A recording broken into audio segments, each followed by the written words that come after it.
بسم اللہ الرحمن الرحیم اعوذ باللہ من الشیطان الرجیم بسم اللہ الرحمن الرحیم نحمدہ ونصلی علی رسولہ الکریم اما بعد السلام علیکم ورحمۃ اللہ وبرکاتہ۔ سامعین اکرام، پچھلے ایپیسوڈ میں آپ نے غزوہ بدر کے بعد رسول اللہ صلی اللہ علیہ وسلم کے سامنے پیش آنے والے حالات اور واقعات کے بارے میں ملاحظہ فرمایا۔ لہٰذا اب مدینہ اور قرب جوار کے یہودیوں کی شرارتوں اور قریش مکہ کی غزوہ احد کی تیاری اور پیش قدمی کے بارے میں کچھ واقعات پیش خدمت ہیں۔ اللہ ہماری رہنمائی فرمائے، آمین۔ یہودیوں کے صحیفوں میں پیغمبر اسلام صلی اللہ علیہ وسلم کی آمد کی پیشگوئی کی گئی تھی۔ یہ یہودی ہی تھے جنہوں نے مدینہ کے دو قبیلوں اوس اور خزرج کو حضور صلی اللہ علیہ وسلم کے ظہور کے بارے میں بتایا تھا۔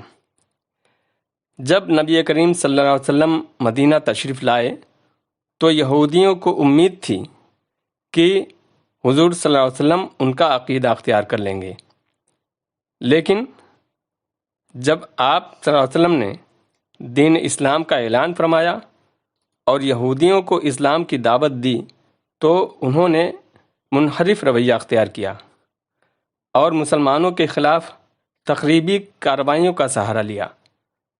چند یہودیوں نے تو اسلام قبول کیا، لیکن ان میں سے اکثر اپنے عقیدے سے ہٹ کر اپنے آپ کو بدترین سمجھنے لگے۔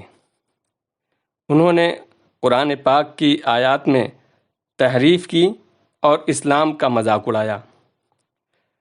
مدینہ کے نواحی محلوں میں یہودیوں کے 3 قبائل بنی قینقاع، بنی نذیر اور بنی قریظہ بہت طاقتور تھے۔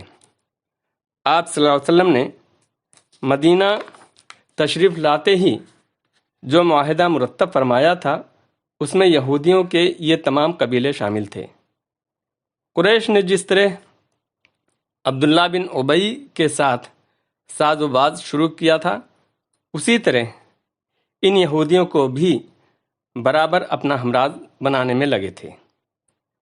یہودیوں کو چونکہ مسلمانوں کی ترقی دل سے ناپسند تھی، لہٰذا وہ قریش کی ہمدردی اور مسلمانوں کی بربادی کے لیے برابر کوشاں رہے، اور اب جنگ بدر میں مسلمانوں کی فتح کے بعد ان کی عداوت مسلمانوں کے خلاف اور بڑھ گئی تھی۔ تینوں یہودی قبائل میں سے سب سے زیادہ بدماش بنو قینقاع کا قبیلہ تھا۔ یہ لوگ مدینے کے اندر ہی رہتے تھے اور پیشے کے لحاظ سے سونار، لوہار اور برتن بنانے کا کام کرتے تھے۔ اسی وجہ سے ان کے پاس کافی مقدار میں جنگی سامان بھی موجود تھے۔ ان کے پاس مردان جنگی کی تعداد بھی 700 تھی، اور وہ مدینہ کے سب سے بہادر یہودی تھے۔ اسی قبیلے نے سب سے پہلے عہد شکنی کی تھی۔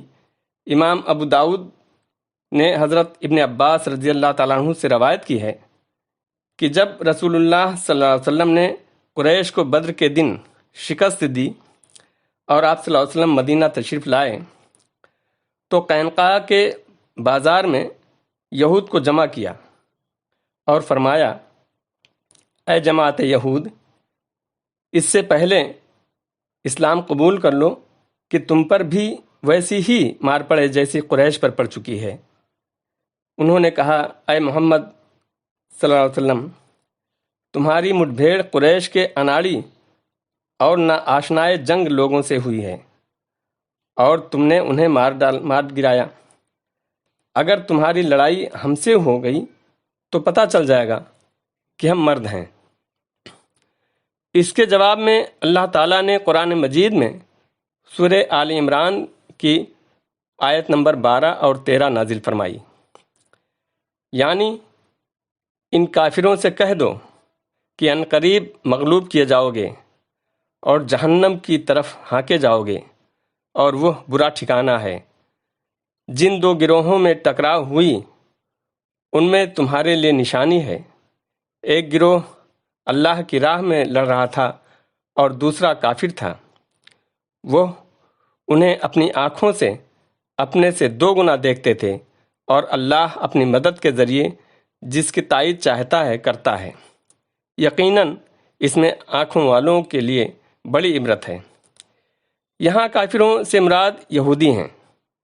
یہ پیشگوئی جلد ہی پوری ہو گئی، چنانچہ بنو قینقاع اور بنو نذیر جلا وطن کیے گئے اور بنو قریظہ قتل کیے گئے۔ پھر خیبر فتح ہو گیا اور تمام یہودیوں پر جزیہ بھی عائد کیا گیا۔ جنگ بدر کے بعد ایک طرف تو مدینہ میں یہودیوں کی بدماشی اور عہد شکنی کا واقعہ پیش آیا، دوسری طرف اہل مکہ کے دلوں میں انتقام کی آگ جل رہی تھی، اور مدینہ کے یہودی اور منافق ان کو بھڑکانے اور جوش دلانے کا کام کر رہے تھے۔ تیسری طرف ابو سفیان کی بیوی ہندہ اپنے باپ اور بھائی کے قتل کا بدلہ لینے کے لیے ابو سفیان کو غیرت دلانے میں لگی تھی۔ چنانچہ ابو سفیان، جو تمام سرداران مکہ کے مقتول ہونے کے بعد مکہ میں سب سے بڑا سردار سمجھا جانے لگا تھا، جنگ کی تیاریوں میں مصروف ہو گیا۔ تجارت شام کا قافلہ جو جنگ بدر کے قریب ابو سفیان کی نگرانی میں واپس آیا تھا، 50,000 درہم کا سونا اور 1,000 اونٹ منافع میں لایا تھا۔ ابو سفیان اس قافلہ کا یہ سامان ان کے مالکوں میں تقسیم نہیں کیا، بلکہ یہ سب سامان جنگ کی تیاری میں لگا دیا۔ قریش کے تمام حلیف قبائل اور حبشی غلاموں کے علاوہ بہادری کا جوش دلانے کے لیے عورتوں کو بھی شریک جنگ کیا گیا۔ غرض پورا سال مکہ والے جنگ کی تیاری میں مصروف رہے، اور ان تیاروں میں مدینہ کے یہودیوں اور منافقوں نے خفیہ طور پر ہر قسم کی خبریں پہنچا کر اور مشورے دے کر قریش کی سب سے زیادہ مدد کی۔ غرض 3,000 کا لشکر ماہ شوال سن 3 ہجری یعنی سن 625 عیسوی میں روانہ ہوا۔ عورتوں کی سردار ابو سفیان کی بیوی ہندہ تھی، اور مردوں کا سپہ سالار ابو سفیان تھا۔ جبیر بن مطعم کا ایک غلام جس کا نام وحشی تھا، جو نیزہ چلانے میں بڑا ماہر تھا، اس سے ابو سفیان کی بیوی ہندہ نے کہا کہ اگر تو نے میرے باپ کے قاتل حمزہ رضی اللہ عنہ کو قتل کیا تو تجھے آزاد کر دیا جائے گا، اور تجھے اپنا تمام زیور اتار کر دے دوں گی۔ کفار کا یہ لشکر مکہ سے روانہ ہو کر مدینہ کے قریب پہنچ گیا۔ اس لشکر کی کمان خالد بن ولید کو سونپی گئی تھی۔ حضرت عباس رضی اللہ تعالیٰ عنہ قریش کی اس ساری نقل و حرکت اور جنگی تیاریوں پر گہرائی سے نظر رکھے ہوئے تھے، لہذا جیوں ہی یہ لشکر حرکت میں آیا، حضرت عباس رضی اللہ تعالیٰ عنہ نے اس کی ساری تفصیلات پر مشتمل ایک خط فوراً نبی کریم صلی اللہ علیہ وسلم کی خدمت میں روانہ فرما دیا۔ حضرت عباس رضی اللہ عنہ کے قاصد نے مکے سے مدینہ تک تقریباً 500 کلومیٹر کی مسافت صرف 3 دن میں طے کر کے ان کا خط نبی کریم صلی اللہ علیہ وسلم کی خدمت میں پیش کر دیا۔ اس وقت آپ صلی اللہ علیہ وسلم مسجد قباء میں تشریف فرما تھے۔ یہ خط حضرت ابی بن کعب رضی اللہ تعالیٰ عنہ نے آپ صلی اللہ علیہ وسلم کو پڑھ کر سنایا۔ آپ صلی اللہ علیہ وسلم نے انہیں رازداری برتنے کی تاکید کی اور فوراً مدینہ تشریف لا کر انصار و مہاجرین کے قائدین سے صلاح و مشورہ کیا۔ اس کے بعد مدینے میں عام لام بندی کی کیفیت پیدا ہو گئی۔ لوگ کسی بھی اچانک صورتحال سے نپٹنے کے لیے ہر وقت ہتھیار بند رہنے لگے، حتیٰ کہ ہتھیار پہن کر نماز بھی ادا کرتے تھے۔ رسول اللہ صلی اللہ علیہ وسلم نے فوجی ہائی کمان کی مجلس شورا کی میٹنگ بلائی، جس میں مناسب حکمت عملی اختیار کی گئی اور صلاح مشورہ کیا گیا۔ آپ صلی اللہ علیہ وسلم نے انہیں اپنا دیکھا ہوا خواب بتلایا کہ میں نے دیکھا ہے کہ میری تلوار کی تھوڑی سی دھار گر گئی ہے۔ تلوار کی شکستگی کی تعبیر آپ صلی اللہ علیہ وسلم نے یہ بتلائی کہ آپ صلی اللہ علیہ وسلم کے گھر کا کوئی آدمی شہید ہوگا۔ پھر آپ صلی اللہ علیہ وسلم نے بتایا کہ خواب میں یہ بھی دیکھا ہے کہ گائیں ذبح کی جا رہی ہیں۔ اس خواب کی تعبیر آپ صلی اللہ علیہ وسلم نے یہ بتلایا کہ کچھ صحابہ قتل کیے جائیں گے۔ آپ صلی اللہ علیہ وسلم نے خواب میں یہ بھی دیکھا کہ میں نے اپنا ہاتھ ایک محفوظ زرہ میں ڈال دیا ہے۔ زرہ والے خواب کی تعبیر آپ صلی اللہ علیہ وسلم نے بتلائی کہ اس سے مراد شہر مدینہ ہے۔ چنانچہ صحابہ کرام رضی اللہ تعالیٰ عنہم کی ایک جماعت نے جو بدر میں شرکت سے رہ گئی تھی، بڑھ کر نبی کریم صلی اللہ علیہ وسلم کو مشورہ دیا کہ میدان میں تشریف لے چلیں۔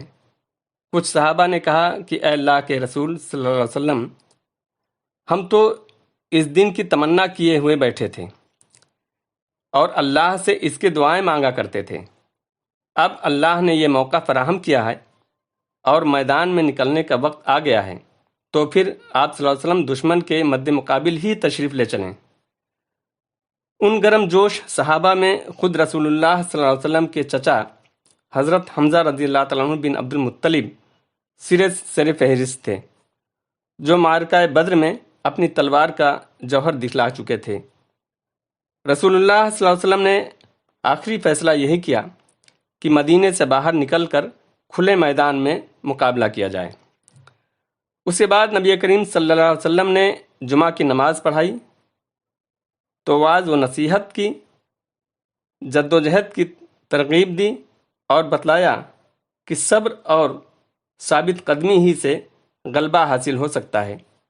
ساتھ ہی ساتھ حکم دیا کہ دشمن سے مقابلے کے لیے تیار ہو جائیں۔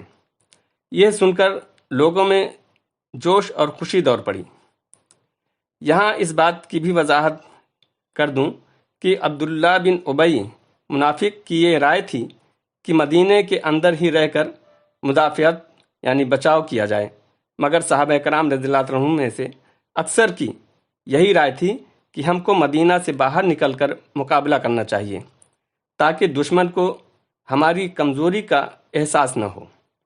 بہرحال عصر کی نماز پڑھ کر آپ صلی اللہ علیہ وسلم گھر کے اندر تشریف لے گئے۔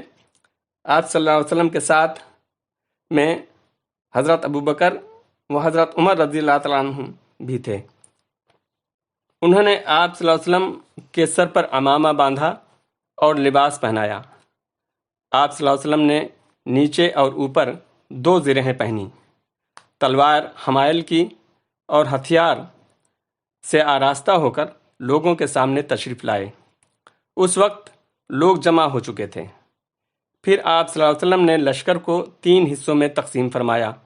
پہلا مہاجرین کا دستہ، دوسرا قبیلہ اوس کا یعنی انصار کا دستہ، اور تیسرا قبیلہ خزرج کا دستہ، یہ بھی انصار ہی تھے۔